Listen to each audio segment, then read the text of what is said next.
Hi everyone, welcome to my channel. I hope you are well. So in this video I'm going to go through the benefits of ROP and was the extra price worth paying. So the question I get asked, was ROP worth the extra money? For me it was, and I'm going to explain why. The price I paid this year was £693. They did start off a lot lower, but by the time we bought the tickets, the price had increased a couple of increments. Last year for RIP, I paid £755, and I think that was like the last price that it was set at. At the moment, the ticket prices for RIP, Park Farm and Sleepy Hollow that is, it's not to do with the pre-pitched options. But Sleepy Hollow and Park Farm at the moment stands at £778. So I have put a list together. So I paid £693 for next year's ticket. That includes obviously parking, the lanyard you get included, other things you get in your doggy bag is you get a t-shirt. This year we got a Rubik's Cube, or what they call a puzzle cube. Got the actual like tote bag itself, lanyard and program, which included a pin badge, and yeah, and the ticket obviously. So, and also a dog.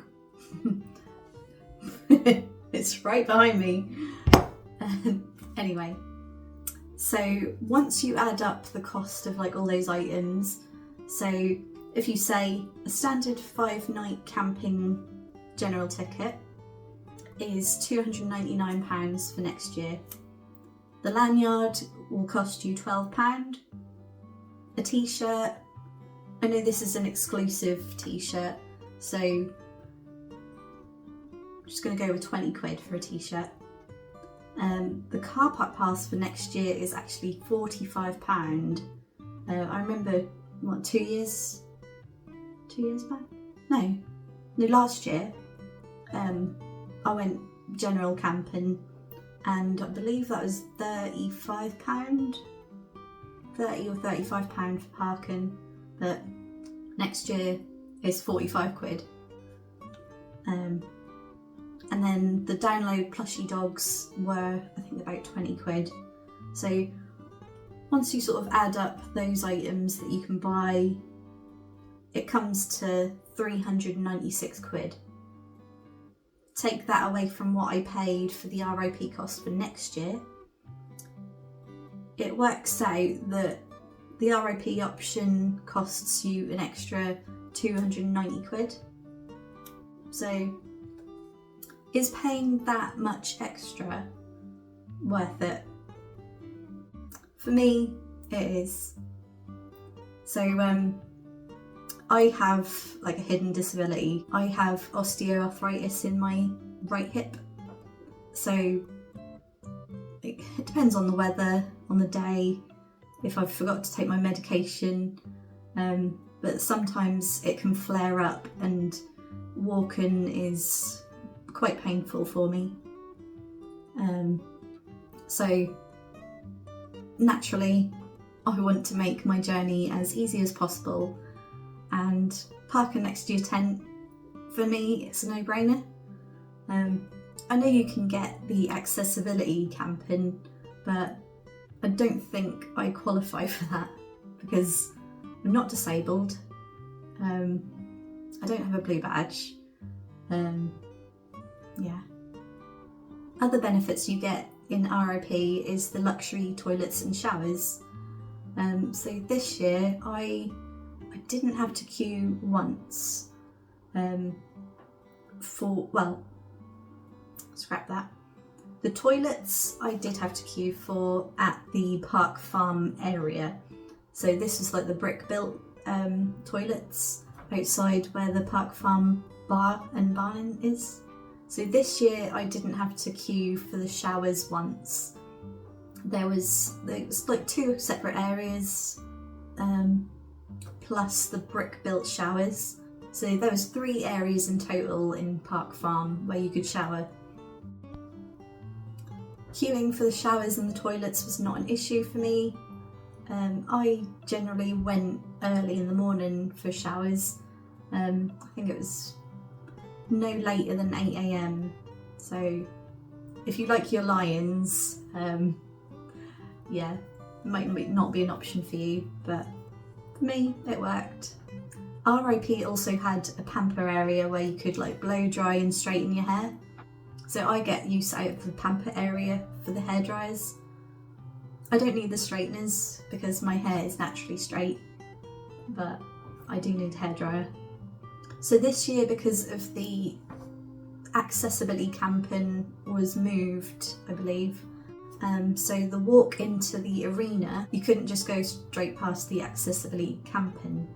You had to go all the way round, and then you had to get to the guest area before you could go into the main arena.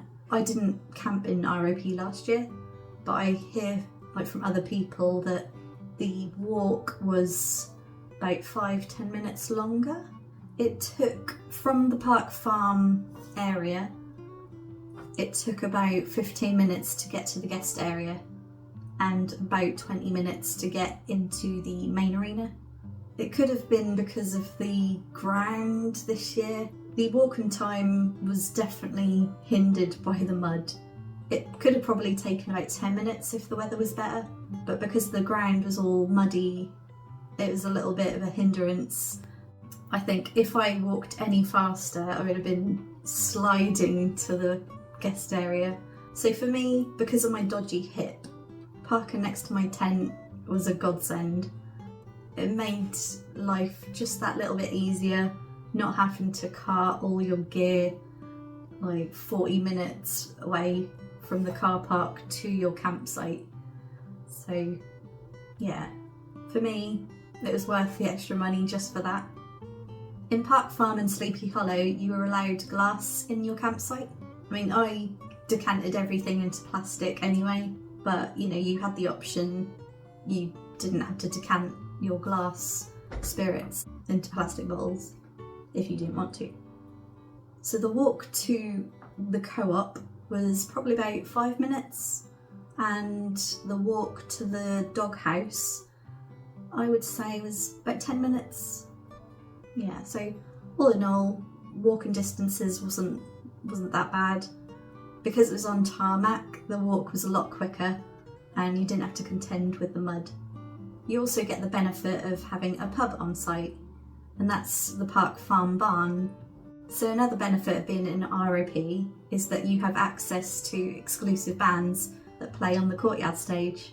A couple of the bands were playing in the main arena this year, but that's not always the case. Some of the bands are just exclusive to RIP. Another benefit is the guest area. I didn't really make use out of it that much, but you did have the option to get away from the main arena if you didn't want to see any bands. There was plenty of seating area, there was a couple of food vendors, and there was a private bar which is undercover. Obviously this year it was pissing down with rain, so that tent was a godsend. I did sit in it while Fall Out Boy was on. I sat in there and had a gin and lemonade and yeah, just chilled out before heading back to camp. I think if it wasn't as muddy this year, I would have been back and forth to the campsite, you know, getting some more drinks. I didn't buy any drinks in the main arena, or food for that matter. I bought one meal, and that was a burrito. I made all my lunches. I took peanut butter sandwiches with me, and just topped up on snacks. I think next year I'll probably forego the sandwiches and I'll treat myself to going to the food vendors.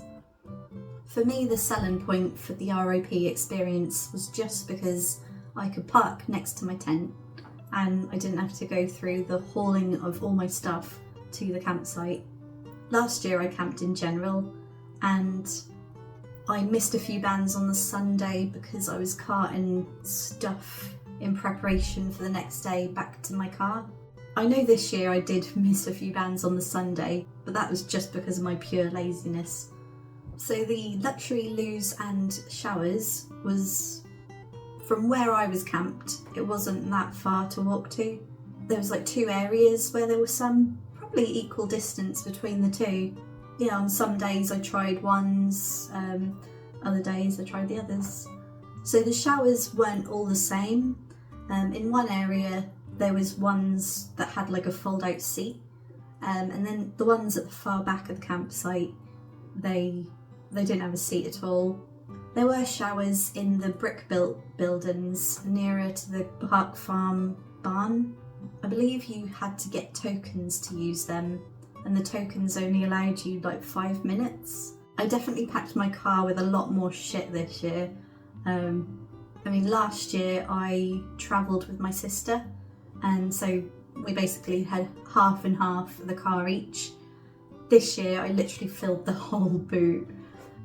I did pack a lot of stuff that I didn't use, but because we were in RIP, I took it like as a just in case, or you know, I might use it, a nice to have sort of thing. Yeah, I packed a lot more furniture, like I packed a fold out table, packed barbecues, yeah, you name it, I brought it. In Park Farm they also had an option for you to have a massage. You could have a real ale or cider from the real ale bar. You could get a cooked breakfast from the RIP Park Farm. So there was a lot of people that was saying that the RIP area had no atmosphere this year. It is called RIP as in rest in peace. So obviously the campsite's not as rowdy as General. It depends what you want to get out of your festival. If you want to have a chilled experience, then RIP is probably your option. Or if you want to go General because you can't afford RIP, but you want quiet, then that's what quiet camping is for. I must say the ease of parking next to your tent this year, like, yeah, it was well worth the money for me. If you haven't seen my download vlog from this year in RIP, go check it out. I cover a few bits where I'm in the RIP area. To be fair, the majority of the video is of the bands that I saw. So this year we got this exclusive Download Dog plushie. Cat hairs all over it. And we also got a doggy bag, which, yeah, it's just a tote bag, just a drawstring one. I know in previous years they've got these like waterproof rucksacks. That would have been a lot better than this. Yeah, in other years they've got Download gnomes. They've got those foam hands. Or was it a foam hand? I don't know. But yeah, this year we got the Download Dog skeleton one. And yeah, other things in the RIP goodie bag was a puzzle cube. I think I'm just gonna leave mine in the box.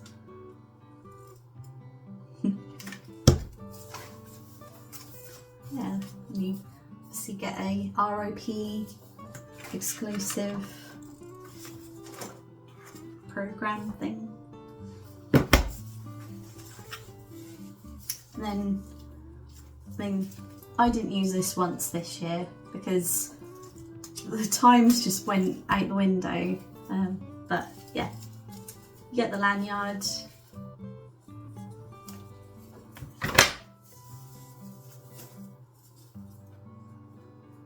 And you get this exclusive pin.